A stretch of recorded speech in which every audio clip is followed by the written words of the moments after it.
What's going on, guys? Welcome back to In Plain Sight. This is your fifth episode. We're going to kind of throw you a little wrench here and talk about something that most of you probably hate doing. But by doing it, you actually might find a little bit more joy in your life. That's running, right? We can really get into running and have a whole series on running. So we just kind of talk about how to get started in running and how Andy and I got started in running and why we kind of think it's a good way to really experience life in a different light than you are now. But as usual, we bring a drink to the table. What you got today, Andy? I'm actually bringing my tried and true. So it's an Allagash White. It's a Belgian style wheat beer. I like it. Citrusy, light, pretty easy to drink. If you get it, make sure you swirl the can before you open it. But it's really good. Give it a shot. Okay, I decided not to bring a troll drink today, like I've been over the last several episodes. I brought our favorite, Innocent Gun. Oh, hey, nice. I haven't So seen one of those in forever. Right. So Innocent Gun is a Scottish beer, as you know, that is aged in a single malt cask. This one in particular for 51 days. I don't know why they chose 51 days, but they did. And I don't know if you're one of the guys like me when I'm looking at wine or scotch or whiskey and they're telling me that it should have this flavor note, that flavor note. It usually never comes out, right? I don't drink Right. wine and I can't taste the earth. Um, and by the earth, to me, it means all flavors of dirt. But with the Innocent Gun, they do describe it as having a toffee and a vanilla flavor, and those flavors come out really strong. And it's a really unique novelty beer. It's not something where I would sit here and pound a 6 or even a 12 pack in a single sitting, right? Because it's sweet. Hmm. It's definitely not your typical beer, but on the occasion of having a good dessert beverage, I think you can't go wrong with an Innocent Gun. I don't. So I think we ended up like going into just like a random package store, and the guy recommended the Enos gun. Is that right, or did we see the Scotch barrel and we just picked it up? Um, I can't. Here's the way I remembered it. I think we were at a restaurant or a bar, Oh, and we saw Kentucky Bourbon Barrel, which is another barrel type of beer, and they come in a 6 pack, whereas the Innocent Gun comes in. I'm sorry, Kentucky Bourbon comes in a 4 pack. hmm, Innocent Gun comes in a 6 pack now, and I think it just kind of rolled from there, where we ended up looking for different type of whiskey barrel beers, yeah, and okay, Innocent Gun became one of our favorites. yeah, yeah. No, I love it. I still look for it for sure. And it doesn't hurt that they were aged in a Scotch Hmm. whiskey cask rather than a bourbon cask like Kentucky bourbon.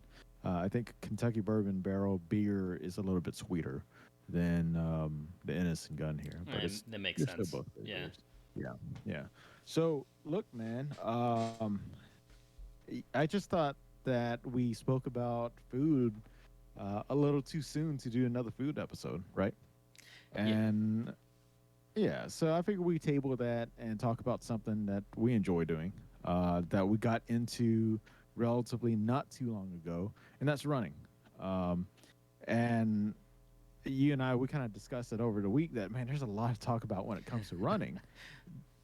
So I kind of really want to cover, man, how does somebody get into running? What do they need to do, and kind of our own stories of how we got into running, and our journey from when we first started running till today, and just maybe a couple of really cool stories that we've ran across either through our runs together or our solo runs. yeah. No, How I'm about I'm that? I'm super excited about this topic, and I imagine this is going to we're going to talk about this a lot just because I love it. Um, I think Tin, you remember like I probably a year and a half, 2 years ago, I wouldn't be caught dead running. Like I Right. barely liked the gym. You had to drag me kicking and screaming just to get to the gym.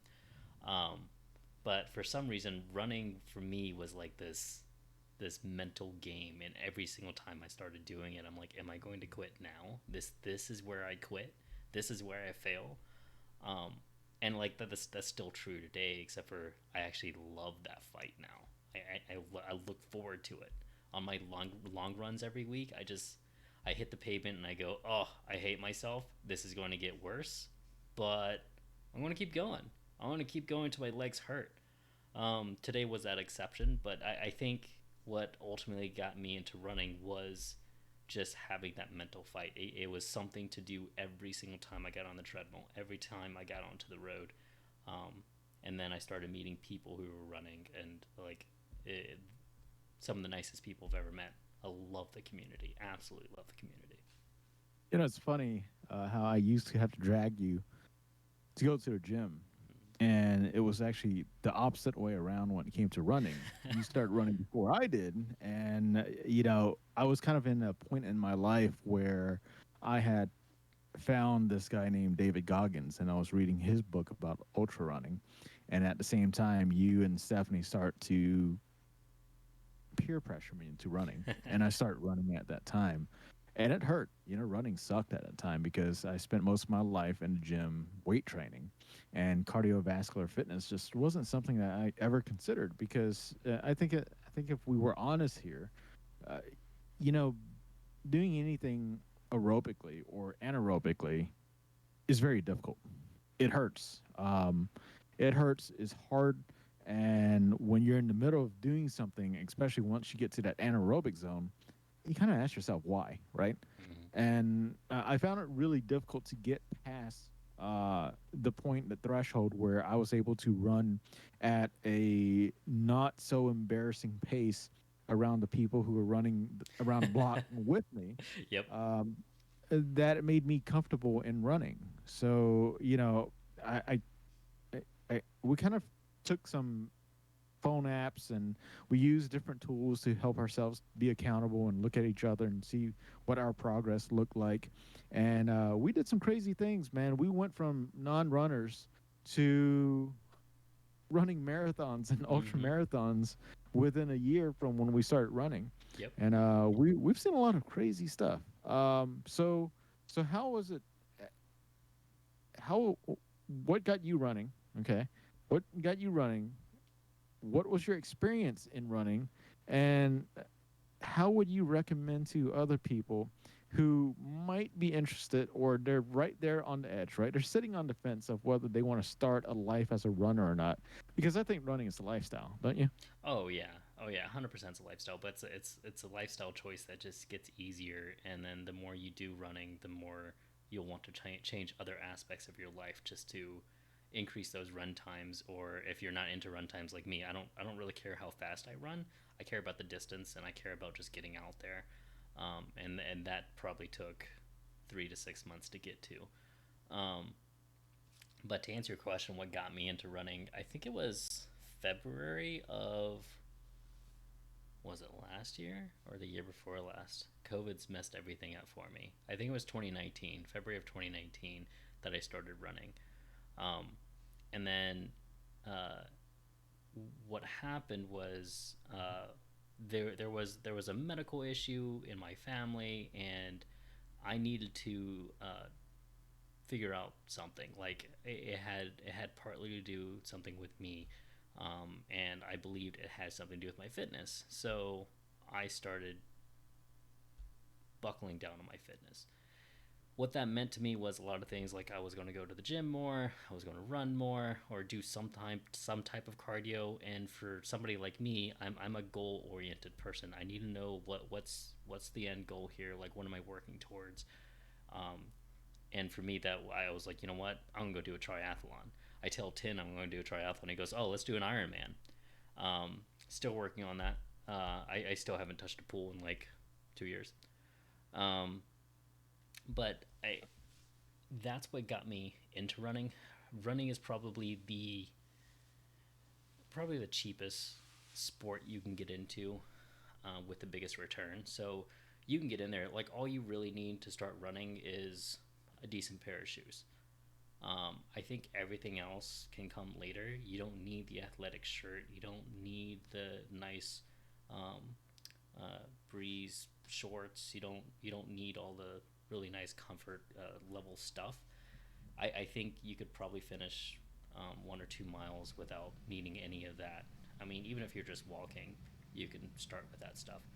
But essentially, like that was my framework to get me into like, okay, you know what? I'm just going to start running, and I'm going to do it once a week. And then I upped it to 2 times a week. By the time I set my goal of doing a triathlon, I was doing it 4 times a week. And just for context, the time from when I started it to when I decided to do triathlon was about 3 weeks. So it's not like I thought about it too much. I'm more of I'm a hairy trigger kind of person when it comes to like setting goals and just doing them. Tin is too. So, it, well, okay. Doesn't sound like you were a gearhead. No, it was not a gearhead. I mean, even now, I probably have some of the cheapest gear. Like Matt, we just got Matt into running, and he's already spent more in running than I ever have combined On one thing. on On one one thing. thing. Yep. One thing. Right. I had already been spending, I don't know, maybe a decade, more than a decade, weight training. Hmm. And health and fitness had been a major part of my adult life. Uh, Cardiovascular fitness, on the other hand, was not. At the time that I had found David Goggins, and it just happens to be the same time that you started to ask me to run, I was actually running away from a problem that I was dealing with in my personal life at that time, and that was with alcohol. I didn't want to get into a place, or at least I couldn't get into a place where I saw alcohol not being part of my life at all. But I had started to drink so much at that time that I felt like I was losing control. So I I, for some reason, found running as a method to run away from my problem, or at least find a way to control my problem at that time.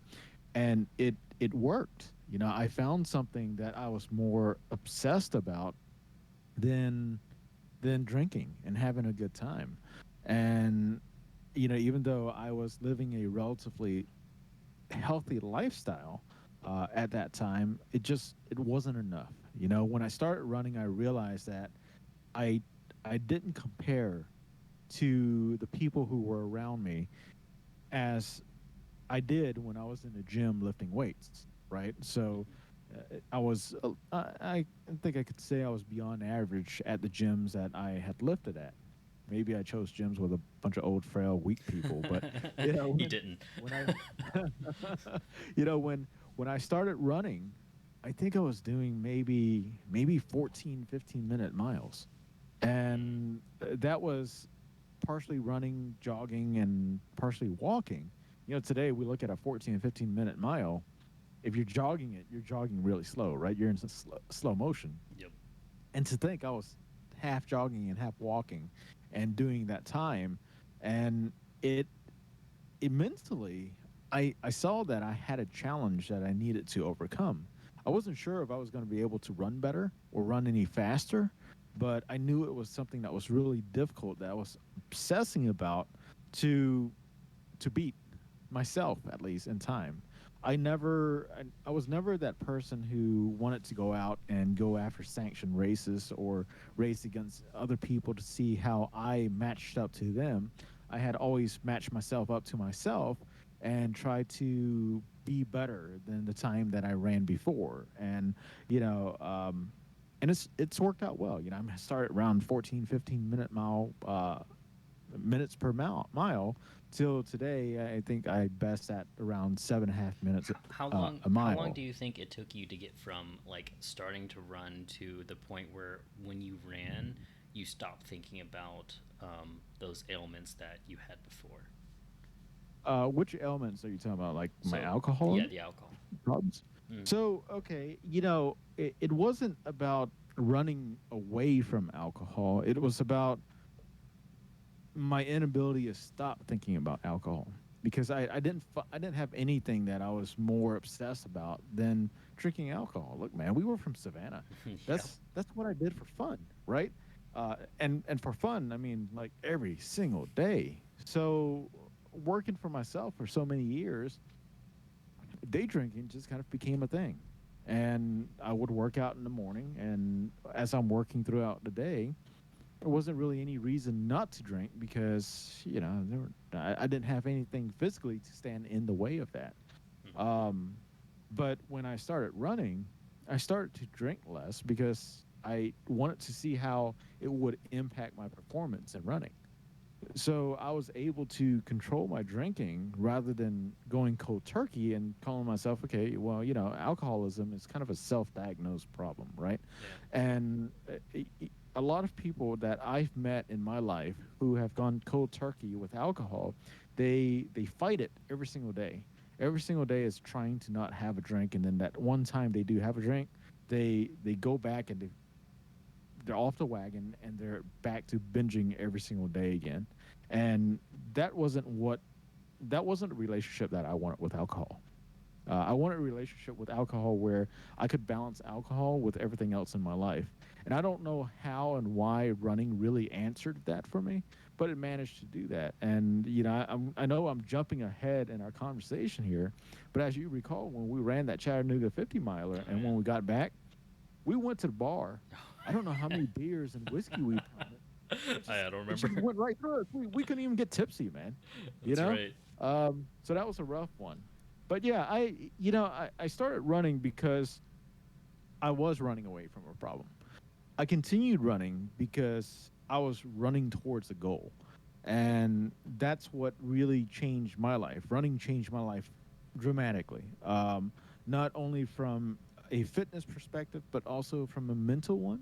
And then also at the same time, y- you know, there's one thing to say about running on a treadmill, and I started my running career on a treadmill. Hmm. Eventually, I managed to get outside and run.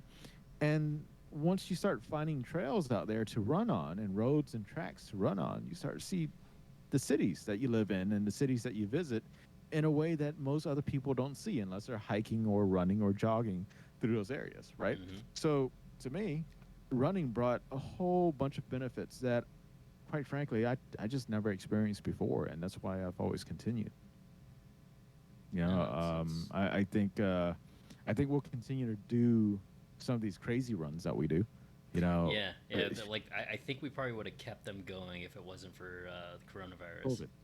Right. I think 6 months into my running, I started running, I think, back in April of 2019. By October 2019, I ran my first mountain marathon with Hmm. over 7,000 feet of elevation change. And I failed at 19. We were talking about rites of passage in episode one. I think a DNF is a rite of passage, right? But I have more than one. So I don't know if that's a rite of passage for me anymore. So yeah, But you're doing that again here soon, right? yeah, I think I'm going to go back and do Mystery Mountain again this year, but I'm not going to go after the marathon distance. I'm going to Okay. go after the half. Okay. Um, Only because I haven't been training for that type of running in a long time. Hmm. When Mystery Mountain Marathon happened, it was kind of weird. So, I started running in April of 2019, and most of my training was done inside a gym and a treadmill. And being in Georgia with the humidity the way it was, just starting out running, man, I could not talk myself into running outside in that humid, hot weather in the summer. So I never really got real environment training until maybe about 2 months out of the October race. And then I started running trails 2 months out. And doing 300 feet of elevation change around where I live wasn't that bad, but it wasn't enough to prepare me for a marathon at the time. But it was really cool. It was really cool to be able to get into, commit to something, to a race that I had a distance goal to meet. And even though I failed it, that under a year, I still managed to get 19 miles. And coming from somebody who was very adamant about not running, I think I did pretty well. Yeah. Um, Oh yeah. yeah. So yeah, and the other thing is that where I ran at was in Fort Mountain, Georgia, and I've been Fort Mountain, Georgia multiple times camping, but I've never seen that place the way I did until I ran it. Yeah, Yeah, you see ground a little bit differently when you're running. you see a lot of ground, right? So what's your favorite story about running, man? What's your best experience so far in running? Oh man. I like there's the goals. I think I probably want to pick my funnest run. My funnest run is definitely going to be Chattanooga. Um, we got our ultra marathon badges there, by the way, and I'm gonna always say Good. we got our ultra marathon badges there. Um, the reason why that's my funnest run was twofold. One, that was my first like long run with a friend, and we were just we were just going. It was great. I think you paced us for like 3/4 of it until we switched. Um, you may have paced us for all of it. I don't remember anymore. I just the thing I remember the most is the trail. The trail was so much fun. Just to look at everything, the bins, we started at what, like I think we started like 5 a.m. So the very beginning of the trail was just 100 people in front of you, everybody with headlamps on. So you just see like these spotlights going everywhere, bouncing all over the place as people are running, and then you see Tin and I like in the back, way back. Um, but it was Well, it super. wasn't. Yeah. Well, it wasn't because we were slow. It was because I fucked up and didn't have enough batteries in my damn headlamp. Remember Oh that? yeah, that's right. Yeah. Yeah. So, we weren't rear of pack because we were awful. It's just we were rear of pack because I was awfully unprepared.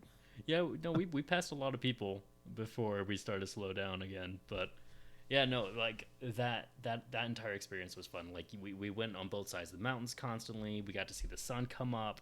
We got really good views. I think we stopped a few times just to get pictures. It's like we didn't even care about the time. We were just enjoying ourselves, enjoying the mountains. That was a blast. There were definitely people there trying to race and be, top 10% or number one runner, fastest runner there. But I don't know. That's never going to be my calling. It's just completion and just being out there and enjoying the moment. It's weird because we're talking about this run as if it was just any other run, but I think we would be doing a disservice to our listeners to not kind of lay the setting here is that neither one of us lived in Chattanooga. Right. You landed in Chattanooga the day before the run, right? Yeah. Yeah. And I picked you up at the airport, and we ended up going to. Well, we checked into the hotel. Hmm. Went out to. I think we went to Puckett's for lunch. Yeah. It was a And vegan spot. We did a 5K beforehand though. um, I think we did a 5K. I know we went for a run. I think it was. yeah, I well, think it was no, three we did miles. run. We did run across the river on Yeah. a pedestrian bridge. Yeah. But I know we had vegan for dinner, but for lunch we went to Puckett's. It was Oh right. yeah, because I don't. I'm sure you might recall. We made the bad decision to run that 5K after drinking a couple of beers. Yeah. It's not a bad It decision. it hurt It a was little bit, carbo and then loading.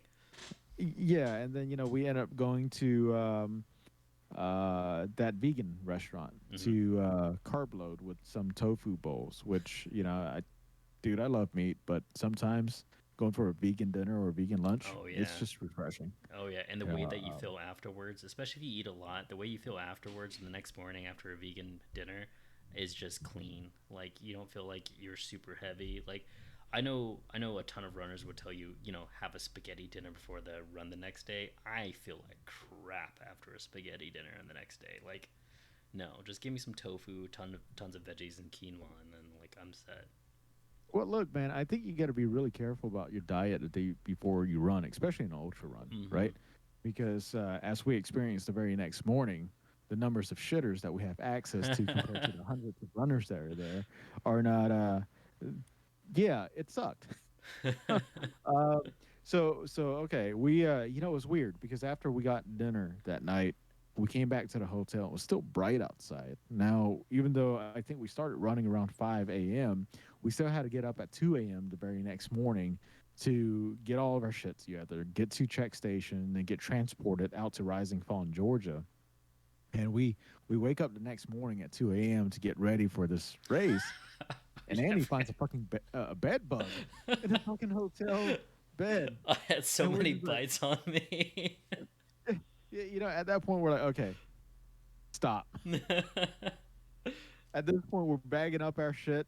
We're calling the hotel manager or whoever's on attendant at that time, and then you're finding a different hotel. Hmm. We're trying to figure out what the hell it is that we're doing, and everything that we had planned to go so smoothly just gets disrupted that morning. Yeah, Uh, no, that definitely put a wrench into all of my plans that day. yeah. So well, we rolled with it, right? Is that we packed everything up, threw it in a truck, drove to the check station that morning, got our cups and shirts and all of that, and then we were transported to Rising Fawn in Cloudland, Georgia, to Hmm. start our run. And we technically did an ultra because an ultra is anything beyond a marathon's Hmm. distance. Hmm. Even though we only made it like half a mile after that marathon distance, it's still an My ultra. watch said we went 1 mile over. By the Well, there you go. You know what? way. That can be enough. We That's may all have right because DNF'd, but hey, we got our ultra yeah, marathon badges. I had never run a marathon distance before, and we've never done that type of elevation change because we were going through the foothills of the Appalachian. Hmm. That was intense. That Oh was yeah. pretty crazy. Okay, man. So let's talk about getting into running and people who want to get into running. I think the most important gear, even though I don't think either one of us here are really gearheads when it comes to running, are shoes, Oh yeah. right? 100%. Yeah. I started running on a treadmill with my old Nike shoes, and their soles were all worn out, but they worked for a little while. Um, but then the more I ran and the faster I ran, the more my feet hurt. Not only did my feet hurt, but then my legs and my knees and my hips. So, I went out and went to a running store to actually have that looked at, and I guess I do what's called a pronation, right? Hmm. I have a Yeah. pronation, Hmm. so I ended up getting a support shoe, and I've been running on support shoes ever since. What about you, man? Before you get started here, I think I spent about maybe $100 on my running shoes, and I try to find them on discount when I can. Hmm. What about you? So, I was like you. I started on the treadmill. I don't. I use crap shoes for treadmills because treadmills will destroy your shoes. So I have. I went to DSW and picked up like a $40 pair of like Asics or something, and then I've transitioned to some Under Armour. I think it's Under Armour Bandit. But whatever I can get for less than $50 because the treadmill is just going to wreck your shoe no matter what it is. Um, and then for when I'm running outside, I have my Ultras, my Paradigms. They are my favorite shoe of all time. Like when they go out, actually they're already out. I've logged 300 miles on them now, so they're ready to be switched out. Um, but easily my favorite shoe. So Tin was talking about pronation. I'm a midfoot land, so my drop is actually ideal for running, which makes running a little bit easier for me than a lot of people because I don't need a special shoe. I don't have to worry about foot placement as much. So what we're talking about is what side of the foot. So if you put your hand out and you tilt left, right, or flat down,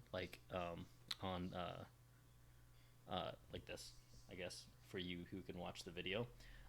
So you just have your hand out flat and your thumb can go up or down. Uh, the way you land makes a difference on how your weight's being distributed on your foot. So I think pronation means you land on the outside of your foot and then you go down on the bottom. So when you do that, you're not distributing the weight right, and you end up being in pain faster. So you get shoes that helps adjust that for you. For me, I can just get regular shoes, and that's why I have the Ultra Paradigms. When you're looking for a shoe, I'm going to say like find a store that specializes in running because they're going to have a treadmill there and they're going to tell you to run for a little bit. You don't have to run fast. It's not embarrassing. They're just going to watch you and watch your foot drop. And then with that, they might put you on a machine, they might not, and they'll just tell you what shoes actually work best for your foot drop. So, is there any other gear that you would suggest a new runner pick up on? I think the only mandatory gear is shoes. Once you get past the 5K distance, you might want to start looking into getting like waist water bottles or something like water bottles you can hold in your waist, or maybe a water bottle you can hold in your hand. Luxury items that are just nice to have, like just so you can keep track of your progress, is your fitness watch. And I know, I think that's like one of the first things people want to buy is a fitness watch. I used a Fitbit for 6 months before I got myself a watch, and the Fitbit did everything I needed it to do to measure my progress until I moved over to my Garmin Forerunner. So I think I think a new runner needs a little bit more than just shoes. Um, I think new runners need to have music. They find a need to have music to run. I don't always need music to run, but new runners tend to bring their cell phones with them and earbuds with them. And I know that when the cell phone becomes a problem in running, it makes the process of running more difficult because now you have to think about how the cell phone's bouncing in your pocket, or if it's rolling up and down your sleeve because you bought one of those things that you see on TV all the time.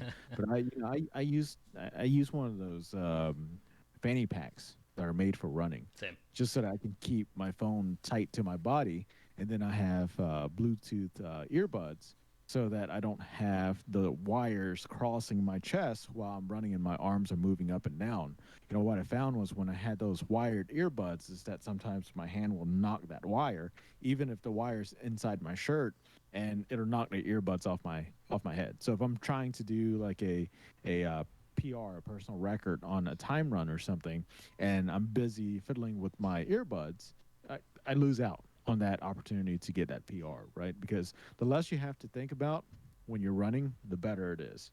The other thing that I think new runners need to consider in their gear is winter clothes. While shorts and t-shirts and tank tops are okay during the summer, spring, and the fall, once it gets a little bit colder, you gotta have some thermals, right? You gotta have some thermals and you gotta have some light running gloves because if you don't, it's gonna suck. It's gonna hurt. It's gonna affect your running, and just as much as hot, humid weather affects your running, really cold weather without being geared up properly is going to affect your running too, including a windbreaker. You don't have to spend too much money on this type of stuff because, I've seen runners out in the trails and the roads where they bought the most expensive and cutest looking things so that other Mm. people would notice them. But quite frankly, uh, any real runner will tell you we're too busy hurting Yep. and And checking trying to how our get foot is done dropping. right, trying to get through our run to be worried about what the hell else you're doing out on that trail. So you don't have to look great. You don't have to get the best of thermals for your first or your second year. You just need to get something so that you don't have any excuses not to go out and go run, Mm-hmm. right? Mm-hmm. I think that's important. When it comes to watches and all that other stuff, quite frankly, you can really track your distance using your cell phone. There are plenty of free apps that can do that for you via GPS. Um, your heart rate monitor, unless if you're getting into some really serious running where you're training in different heart rate zones, uh, you know, I I suggest you run to feel, right? Is that once your chest starts to tighten and you feel like you're going to faint, you're probably working too hard. And most people never get to that point in the first place. But run to feel, meaning that, uh, depending on how much you feel you've exerted, well, you can push yourself a little bit more. But if you're at a comfortable spot where you're kind of hurting, it's kind of uncomfortable, you're probably in the right place, and you can continue to run that pace of feel until you get better, until that becomes normal. And I think it's important to know, like, that's where most of the progress happens. Like, running to exhaustion is bad for you. It's bad for progress.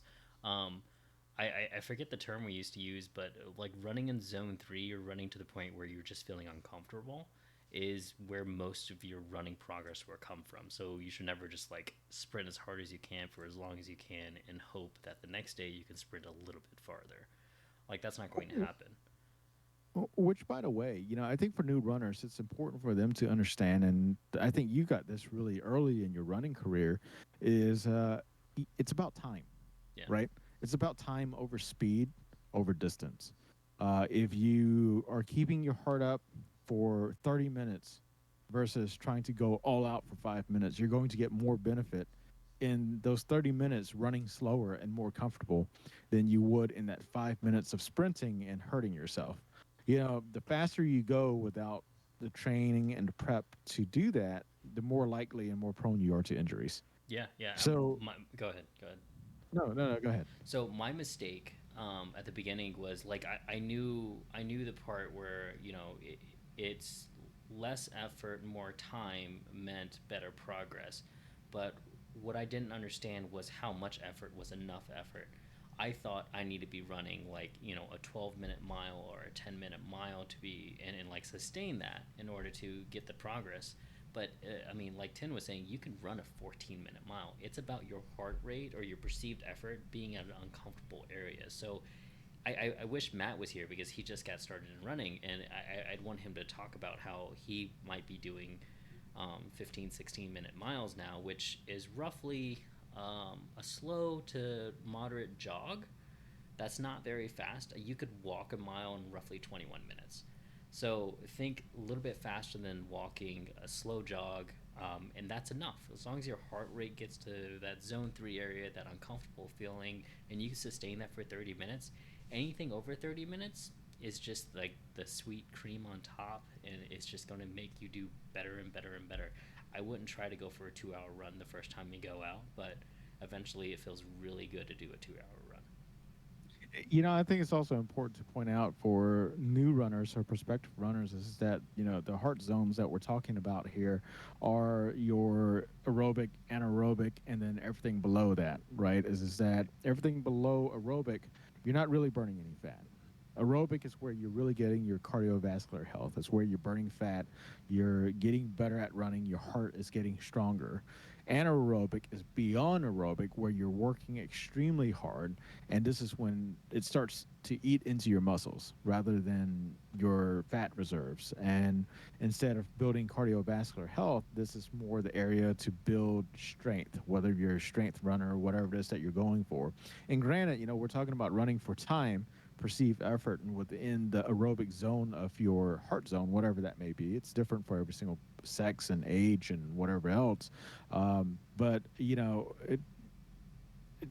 once you get more advanced in running, you can do whatever you want. But when you're starting, it's really about time, right?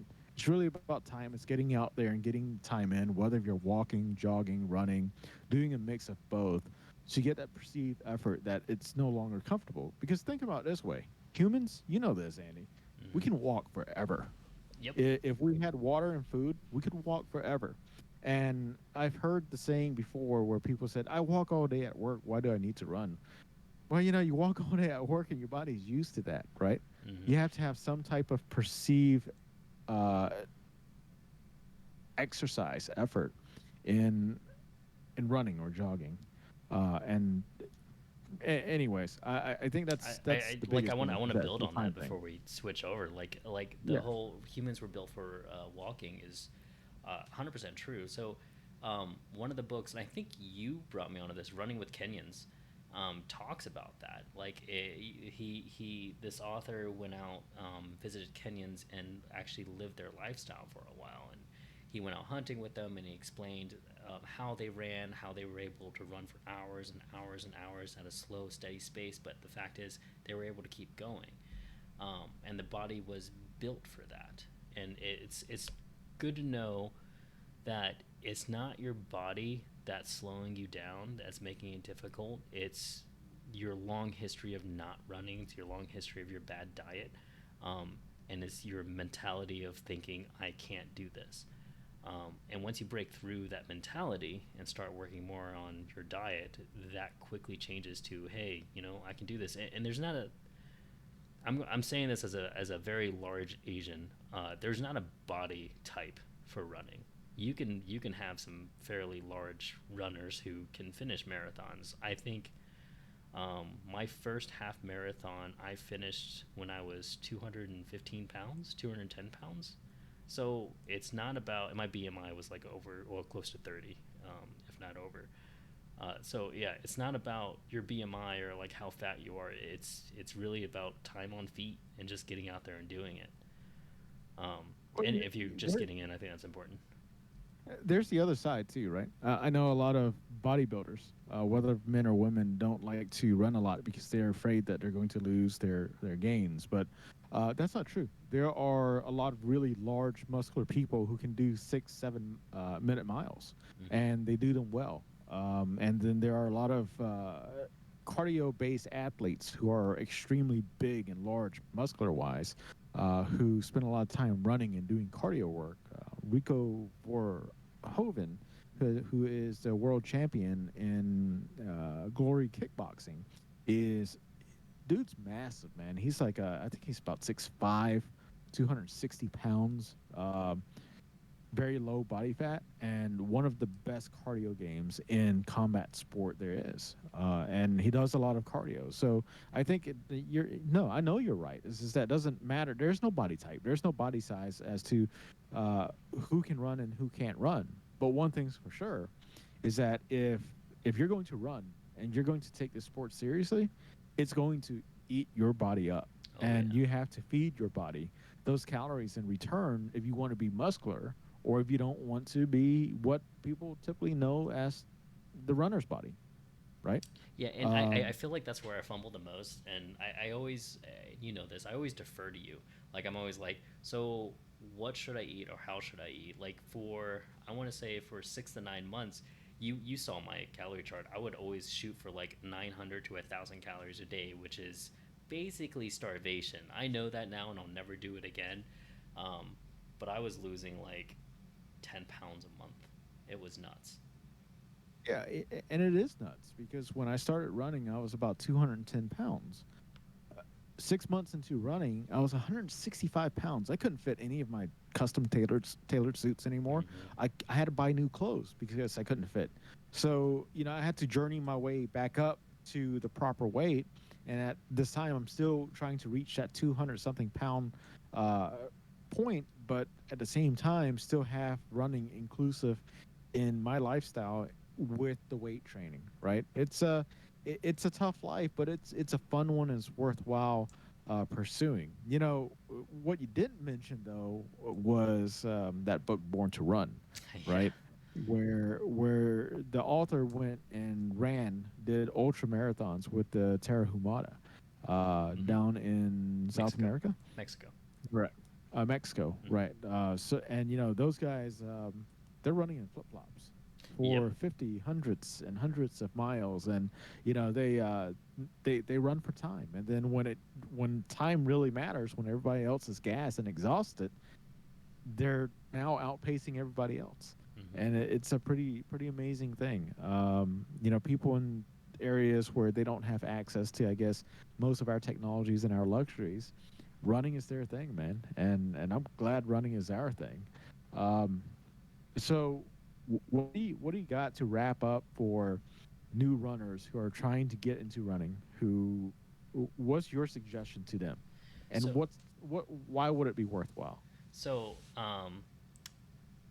I think if I was going to start all over again and had to go back to when I was 245 pounds, realizing that I had a medical issue and I needed to address it, the way I would start would be vastly different than the way I did.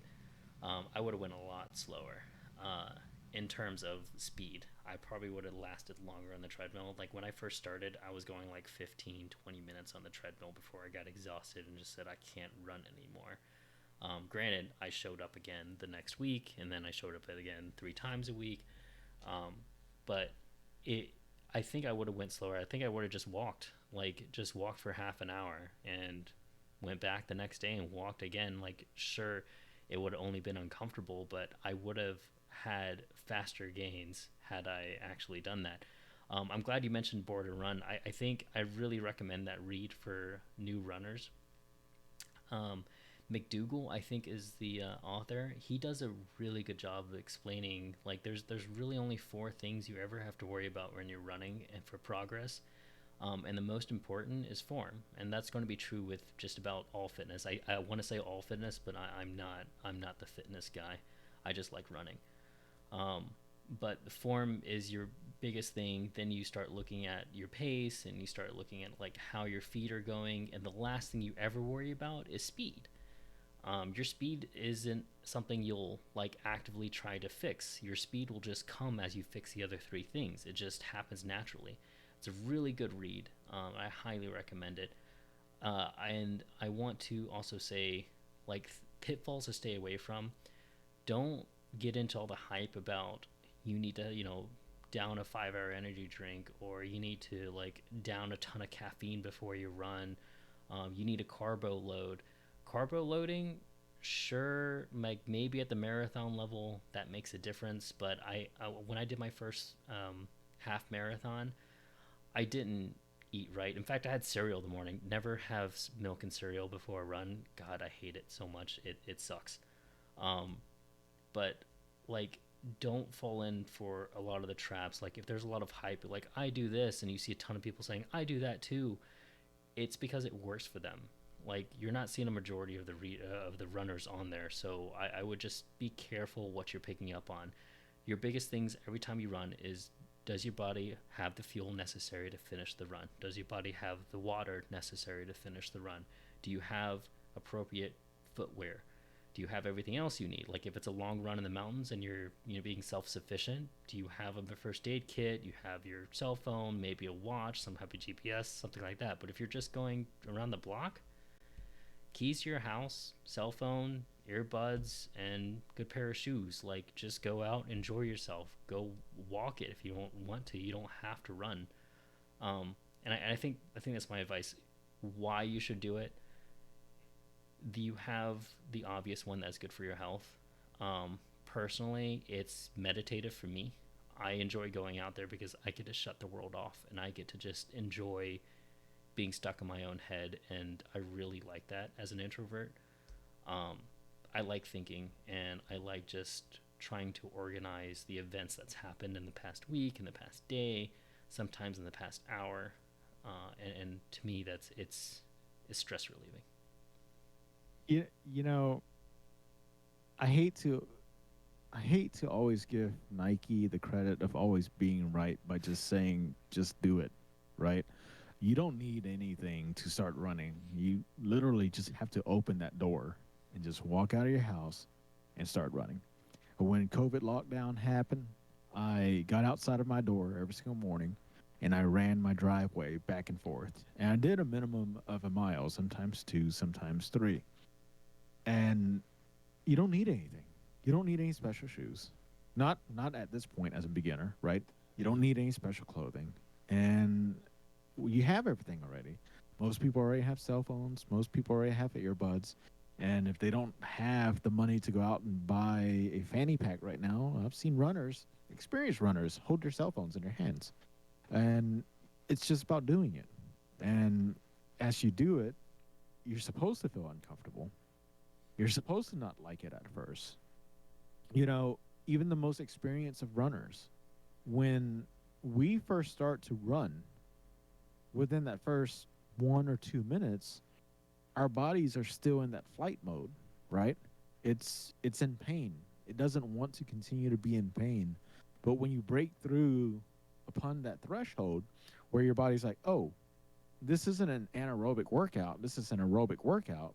Everything starts to level out and become peaceful again. And that's the thing that most new runners don't understand is that every time you start out running, it's going to suck for the first few minutes until your body levels out. And when you first start running, it's all going to suck anyways because even after I guess 2 years now into running, I was out doing some 300-meter sprints the other day, and on my last interval of the sprint, I think there were these old couple. This old couple must have been in their 70s, walking really slowly. And here, I think I'm running really fast, but I can't seem to catch up to these two people. you know, and that's just part of running, man. Is that, um, you know, here's the thing: is there's obviously that health benefit that you talked about. There's the benefit of being able to be in your own mind when you're running. I think that when you're in an aerobic and an anaerobic state, it becomes difficult for us to not just verbally speak to somebody else, but also to think about anything else other than the task at hand, right? I know that we can do things like the maximum aerobic fitness program where, we don't want to run any more harder than our ability to speak to somebody who's next to us. But when it comes to being a new runner, man, just go out and do it. Hmm. Worry about the shoes later. Worry about the gear later. At first, you're going to be drinking water like crazy, but then you start to realize that you don't need to hydrate yourself that much. As long as you're well hydrated the night before, while you're running, man, I can run 10 miles before I drink water. And when I first started out, I couldn't do that. I had to drink water every single, maybe a tenth of a mile. So things have changed a lot. But the health benefits one thing. I think the mental benefits another thing. Um, and the other thing is that you also get to do these destination runs, right? Whether you're traveling really far or you're just going down to your local trail or your local park to a place that you've never been before, and they've carved out roads and trails into areas and landscaping that you didn't think existed around your city or your neighborhood. So I think that there's a lot of benefits for people to get into running to improve their life that much more, because does uh, not only does it come with all those benefits, but one of the things that I think you and I aren't really great at is being social runners. Yeah. But the reality of it is that there is such thing as social runners. There are groups and clubs out there where they meet, they come together, run and support each other, and they compete and do all these kinds of cool stuff. But it's the ability to meet other people and have a good time with other people, and they meet often. And one of the things that's well known in the running industry, at least, is that we also drink a lot, right? So, we share a lot of things in common, and we get to see a lot of things in a lot of great and cool and unusual light. So yeah, I think that it's worthwhile for somebody who is debating about whether they are wanting to start running or not to go ahead and just open the door and do it tomorrow. Yep. And I hope Um, you guys, I hope at least a few of you guys actually just give it a shot. Like, it's going to suck, but just make a 1 month plan and try to finish it. By the time you get to the end of the month, you're going to feel differently about running. I mean, just don't kill yourself for it. There's no reason to. It's a lifestyle change, like we said at the beginning. It's not something that's going to happen overnight. So figure out a way to enjoy it early, and you'll enjoy it for the rest of your life. and look, I do think that there are programs out there like Couch to 5K that can get people up and into a training plan that makes them feel good and see some progress. But I'm also of the opposite school. I think that new runners just need to go out and run. When they start thinking about programs and shoes and watches and everything else that goes with long term runners, they're just putting hurdles in their way, right? And we experience that in our lives all the time, where we put hurdles in front of us so that we don't have to rise to the occasion. And really, if you're thinking about it, go ahead and run tomorrow or today. And if you still don't want to do cardio because running is just not your thing, I still think you should go out and give it an honest shot. Mm-hmm. Not just one run, but a week or 2 weeks of running and see how that changes your life.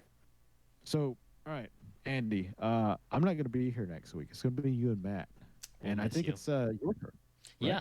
So I think so. Since you're not going to be there, I think it'd be a good time to have a topic on. And Matt and I, we just had our kids during the pandemic, or right before the pandemic started, at least in the states.